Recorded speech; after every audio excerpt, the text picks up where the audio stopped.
하나님 아버지 감사합니다. 오늘 이 새벽에도 우리를 주님의 성전으로 인도하여 주시고 처소에서 다니엘 창문으로 하나님 만나게 하심을 감사함을 드립니다. 오늘 또 성전에 나온 사랑하는 성도들 가정을 하나님 축복하여 주시고 우리 새벽에 기도하는 성도들 자녀들 하나님 축복하여 주시고 하는 일들 가운데 하나님 은혜를 우리 자녀들에게 허락하여 주시고 또 오늘 운행하시는 가정 또 우리 사업하는 우리 형제들 하나님 축복하여 주시고 유튜브로 다니엘 창문으로 함께하는 흩어진 성도들 하나님 일일이 기억하여 주시고 우리 힘이 아니라 하나님의 은혜로 살아가는 가정 되게 하여 주시옵소서. 교회는 부흥케 하시고 가정은 형통케 하시고 자녀들 앞길 열어주시고 교회가 전가족 수련회 하나님 8월 13일부터 합니다. 큰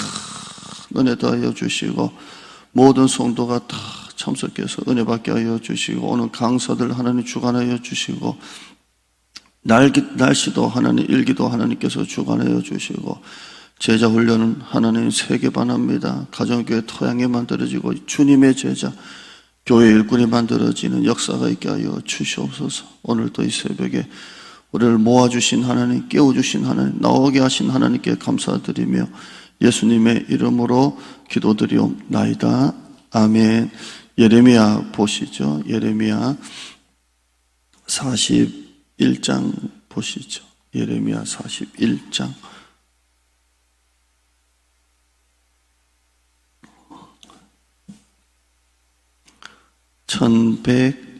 1118면 어제 여러분이 45장까지 읽었고요. 40장까지 읽었고요. 오늘은 41장부터 46장까지 읽어요. 41장에서 46장까지 그렇게 읽습니다.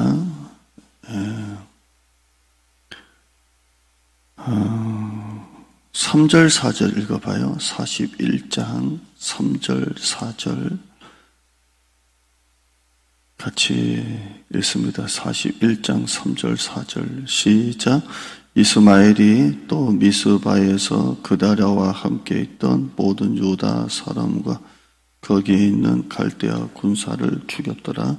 그가 그다랴를 죽인 지 이틀이 되었어도 이를 아는 사람이 없었더라. 자, 오늘 이 41장은 그다랴라는 사람을 죽인 이야기가 나옵니다. 그다랴가 죽은 사건이 나오는데요. 오늘 잠깐 얘기 좀 할게요. 여기 39장 가보세요. 39장 가보면 39장 1절 2절 보면 예루살렘이 이제 함락이 됩니다. 예루살렘이 함락이 돼요.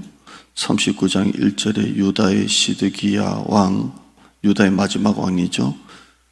9년 열째 달에 바벨론 느부갓네살과 그의 모든 군대가 예루살렘을 에워싸고 포위를 한 거죠.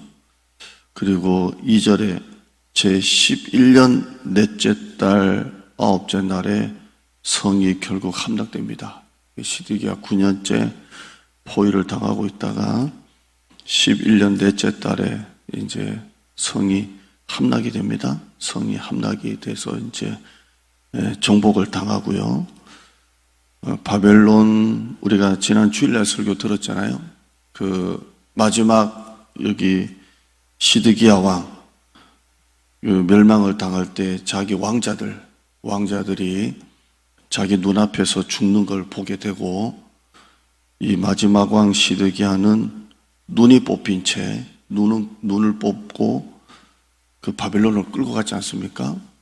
가고 난 다음에 이제 유다의 남은 사람들은 비실비실하는 사람들, 힘도 없고 가진 것도 없고 실력도 없는 그런 사람들은 유다에 놔두고 귀족들, 전문가들 이런 사람들은 바벨론에 잡아갔잖아요.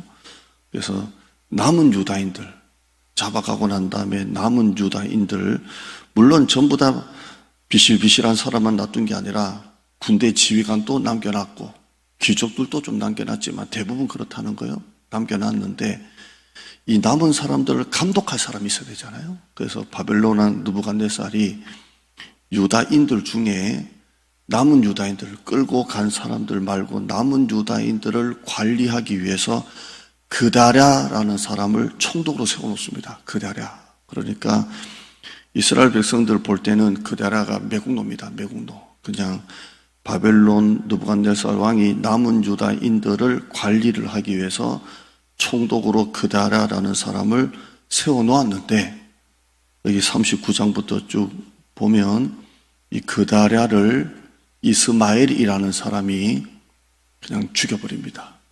여러분 보세요.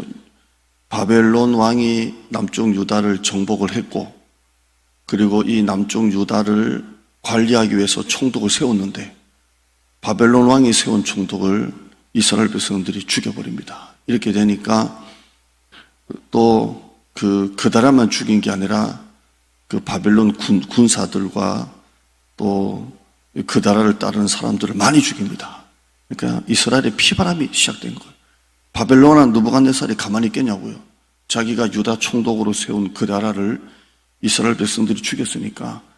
그래서 아주 긴장과 그런 상태에 있다는 내용이 시작으로 해서 이제 41장 쭉 이렇게 이제 그런 이스라엘의 어떤 그런 이제 사회적인 배경으로 됩니다. 그래서 그다랴를 죽입니다. 죽이는 사건이 41장에 나오고 이 그다랴는 바벨론 왕 느부갓네살이 세운 총독입니다. 총독을 죽였기 때문에 언제 바벨론 왕이 복수할지 모르고 이런 긴장이 있는 그런 상태가 이렇게 나오고요. 읽어보면 되겠고요. 42장을 보면 예레미야가 그 이스라엘 백성들에게 경고를 하는데 그 경고가 뭐냐면 애굽으로 내려가지 마라. 지금 바벨론 왕 느부갓네살이 이제 남쪽 유다를 멸망을 시켰잖아요. 시키니까 남은 유다인들이 어디로 피신을 하려고 하냐면 애굽으로 피신하려고 합니다. 애굽으로.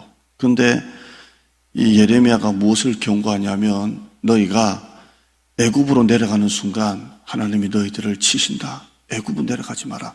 그냥 너희가 이 유다에 남아있으면 언젠가는 회복이 될 건데 애굽으로 내려가면 안 된다.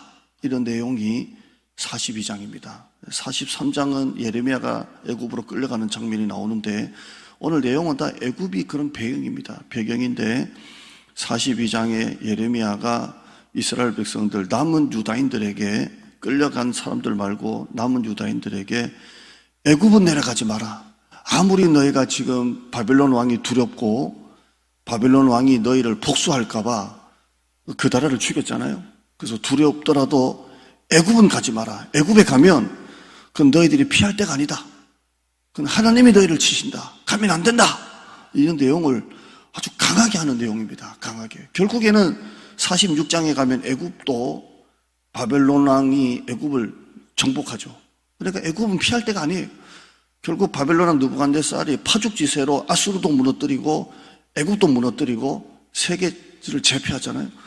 그래서 예레미야는 애굽을 의지하면 안 된다라는 내용이 42장입니다. 오늘 그 내용 좀 보려고 합니다. 그다라는 41장에 봤고요. 우리 15절 보세요. 15절에 제가 말씀드린 내용입니다. 애굽은 내려가면 안 된다. 내려가면 거기서 너희들 죽는다. 그런 내용이에요. 15절 보세요. 42장입니다. 42장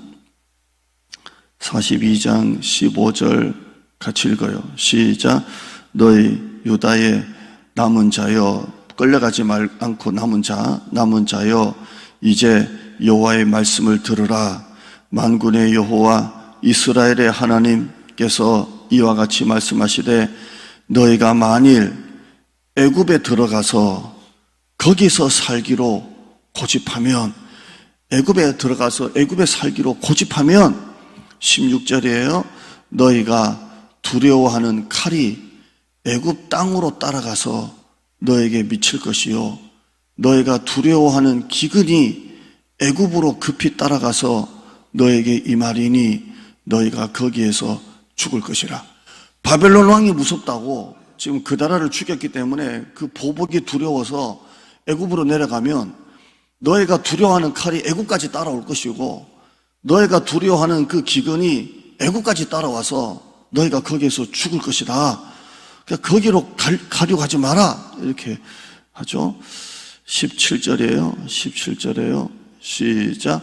무릇 애굽으로 들어가서 거기에 머물러 살기로 고집하는 모든 사람은 이와 같이 되리니 곧 칼과 기근과 전염병에 죽을 것인즉 내가 그들에게 내리는 재난을 벗어나서 남을 자 없으리라.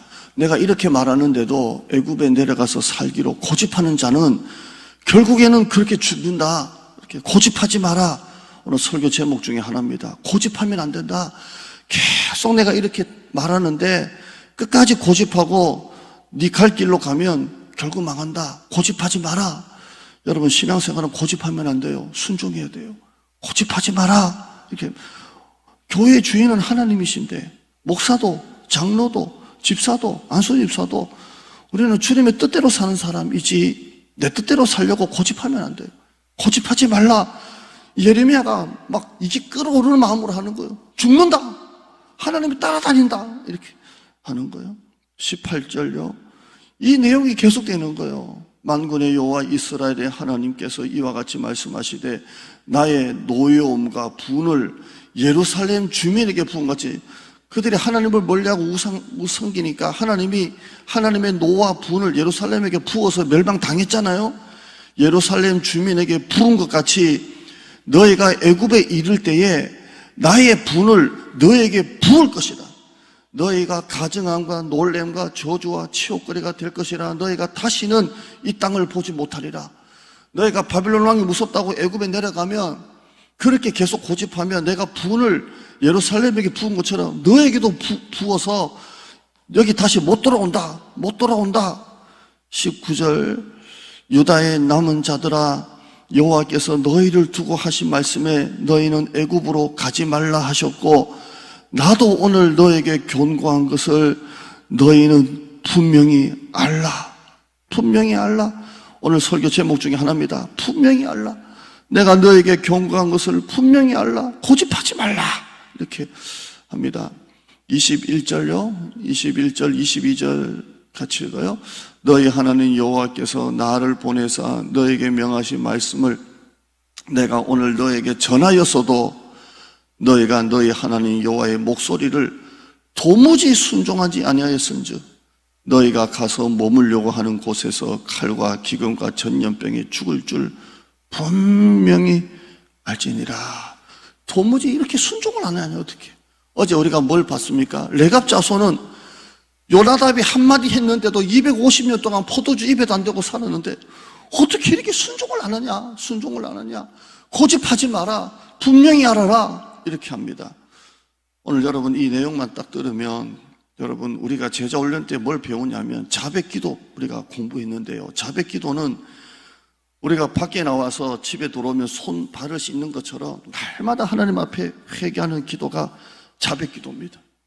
여러분 우리 삶 속에 날마다 고집하는 삶이 아니라 하나님의 말씀에 밖에서 하루 종일 있다가 손을 하루에 수십 번 또 씻듯이 하나님 앞에 날마다 우리는 자백기도 하면서 주님 은혜 주세요. 하나님 도와주세요. 이런 삶을 살아야 하나님이 복을 주시지. 고집하고 내 뜻대로 살기로 마음먹고 목회자는 그냥 힐링이나 설교나 하고 여러분은 그냥 여러분대로 신앙생활하고 목사님은 목사님대로 설교하는 식으로 살면 하나님이 여러분에게 복을 안 주시는 거예요. 하나님의 목회자를 통해서 하시는 말씀과 여러분의 삶이 같아질 때 하나님의 복을 주시는 거예요. 나는 나대로 살고 목회자가 아무리 무슨 설교를 해도 나는 나대로 믿고 목회자는 목회자대로 설교하면 하나님의 복을 안 주시는 거예요. 내 뜻과 하나님의 뜻이 일치하고 하나님의 말씀과 내 삶이 일치할 때 하나님의 복을 주시는데 예레미야가 그렇게 애타는 엄마 아빠의 마음으로 가면 안 된다. 죽는다. 하나님이 예루살렘에 분을 부은 것처럼 거기에도 분을 붓는다. 너희가 바빌론 왕이 두려워서 거기 피하면 그 칼이 따라올 것이고 너희가 여기서 기근이 두려워서 피하면 기근이 거기까지 따라간다. 망한다 해도 끝까지 그들은 도무지 순종을 안 해요. 그러니까 망하는 거예요. 43장은 제가 수요일 날은 사도행전 설교를 하고 있지만 43장은 무슨 내용이냐면 이스라엘 백성들이 이 말을 듣고 따지는 내용입니다. 왜? 뭐 때문에? 하는 내용이 아주 강팍한 내용이 43장에 나와요. 이 내용이 그들이 따지는 말이 영적으로 보면 너무 어처구니 없고 또 재밌어서 수요일날 좀 보려고 합니다. 어떻게 이렇게 강팍할 수 있을까 보려고 하는데요. 오늘 여러분 이 말씀을 보면서 고집하는 나, 분명히 계속 말씀하는 선지자 대립하잖아요. 여러분의 삶은 어떤 삶인지, 내가 하나님의 말씀에 순종하는 사람인지, 하나님의 목회자를 통해 주시는 설교와 내 삶이 일치하는 것인지 여러분 자신을 돌아보기를 바랍니다. 하나님 감사합니다. 끊임없는 자백 기도가 내 영혼을 살립니다. 밖에서 나갔다 들어오면 손 발을 씻듯이 하나님 아버지 나갔다 들어와서 하나님 앞에 늘 자백하고 기도하고 엎드리고 하나님이 말씀을 주시는데 성경을 읽다가 주시기도 하고 큐티하다가 주시기도 하지만 대부분 목회자가 성경을 풀어줄 때 하나님의 말씀을 주십니다. 우리가 이 말씀에 그냥 오늘 좋았다 안 좋았다 마음에 들었다 안 들었다가 아니라 하나님의 말씀으로 받을 때 믿음의 역사가 일어난다고 말씀하고 있습니다. 하나님의 말씀과 내 삶이 일치하는지, 하나님의 뜻과 내 뜻이 일치하는지 나를 돌아보게 하시고, 목회자는 목회자대로 설교하고 나는 내 식대로 예수 믿는다면 복을 못 받습니다. 정말 하나님의 말씀과 내 삶이 일치되려고 정말 내 의지를 꺾고 내 자아를 꺾고 내 고집을 꺾고 순종합니다. 엎드리는 사람. 베드로가 예수님을 따라갈 때 배와 그물과 아버지를 버려두고 예수 따라갔던 것처럼 내 의지를 꺾고 따라가는 삶, 그런 삶을 사는 우리 성도들 되게 하여 주시옵소서. 유다의 간절한 부르짖음과 이스라엘의 그 극성스러운 고집이 오늘 대립하는 것을 보았습니다. 오늘 우리의 모습 속에 이 모습은 없는지 돌아보는 시간 되게 하여 주시옵소서. 예수님의 이름으로 기도드리옵나이다. 아멘. 하늘에 계신 우리 아버지여, 이름이 거룩히 여김을 받으시오며 나라의 임하옵시며 뜻이 하늘에서 이루어진 것 같이 땅에서도 이루어지리다. 오늘날 우리에게 일용할 양식을 주옵시고 우리가 우리에게 죄 지은 자를 사하여 준 것 같이 우리 죄를 사하여 주옵시고 우리를 시험에 들게 하지 마옵시고 다만 악에서 구하옵소서. 대개 나라와 권세와 영광이 아버지께 영원히 있사옵나이다. 아멘.